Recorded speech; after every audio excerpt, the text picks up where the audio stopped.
The promise of a finished self. I've spent years trying to arrive, and that's how I disappeared.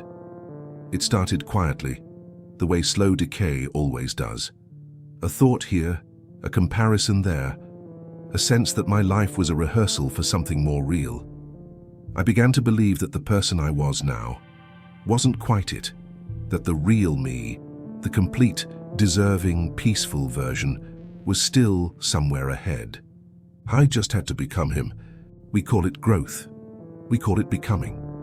We call it purpose. But underneath all the noise, it's just waiting to finally deserve our own lives. And in the silence, a thought, if I'm not there yet, am I anything at all? Chapter 1. The Beautiful Lie. We're raised on the promise of transformation. Every story we're told ends with becoming someone better. The movie ends after the redemption. The book closes once the lesson is learned. We never see what happens after, the quiet maintenance of being. So we internalize the pattern, that every low moment is just a setup for a breakthrough, that every struggle will lead to clarity. That meaning waits for us on the other side of improvement. We start living like projects instead of people. Each day becomes a self-improvement checklist. Wake up early, work harder, eat cleaner, fix your flaws, earn your rest. We learn to think of peace as a reward, not a right.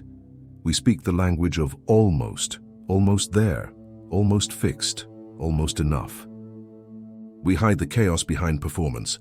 We post the curated moments. We laugh a little too loud. We say we're working on ourselves when what we really mean is, I'm trying to become someone I don't hate. We convince ourselves that this is progress, that one day the striving will pay off, that the mirror will stop arguing back. And when it doesn't, we blame ourselves for not trying hard enough. We keep chasing the better self, thinking she'll finally make sense of the noise. We promise people we'll get there soon. We'll be easier to love, easier to live with, easier to be. We call it discipline.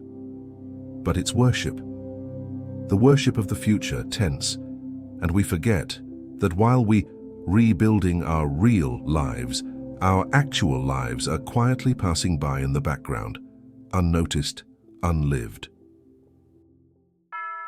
Chapter 2. The Unveiling. One day, the illusion starts to crack. It doesn't happen suddenly. It's slow, like light fading from a room you didn't realize was growing darker. You start to see through the words that used to comfort you. You're becoming. You're evolving. You're finding yourself. It all starts to sound like a language designed to keep us waiting. You realize that no one ever really arrives, that everyone you thought had it figured out is still quietly improvising, still dealing with the same emptiness, just in prettier rooms. I used to think growth meant changing into someone new, someone unrecognizable. But now I see it as more like returning, back to who you were before the world told you who to be. It's not evolution, it's excavation. And that's what makes it painful. Because to dig down, you have to lose the person you built, the one who protected you, the one who pretended, the one who kept everything tidy enough to survive. Letting go of that version feels like death. And maybe it is in a way. Becoming isn't about winning. It's about grieving. You have to bury the self that was built on lies you needed to believe. No one tells you that healing is lonely, that clarity doesn't always bring relief. Sometimes truth is just quiet and heavy. It doesn't fix you. It just removes your excuses. And you're left staring at yourself exact without the filters, without the performance, realizing there's no next version coming to save you. You're already her, flawed, confused, still trying, still human. We think we were waiting for peace, but maybe peace is waiting for us to stop waiting. Chapter 3. The Aftermath of Seeing. When the illusion breaks, the world doesn't stop. It just loses its decoration. You still wake up, you still make coffee, you still answer messages, but there's a hollow quiet underneath everything. A soft ache that says, now what? You start to notice the patterns, how every conversation is a performance, how every smile hides a small apology, how everyone is faking some version of control. You realize that most people aren't chasing dreams. They're running from discomfort, running from stillness, running from the truth that there's no final arrival. We've been taught to confuse motion with meaning, and when you finally stop running, you feel lost. Not because you don't know where to go, but because for the first time, there's nowhere to go. That's when the quiet starts to feel unbearable. You try to fill it again, right? With plans, with progress, with promises. But the illusion doesn't stick the way it used to. You see through your own distractions. The dopamine fades faster. The victories feel smaller. Some people drown here. They build new illusions, subtler ones, spirituality, minimalism, productivity, different words, same hunger, the need to feel finished, the need to believe in the story again. But if you stay in the quiet long enough, something shifts.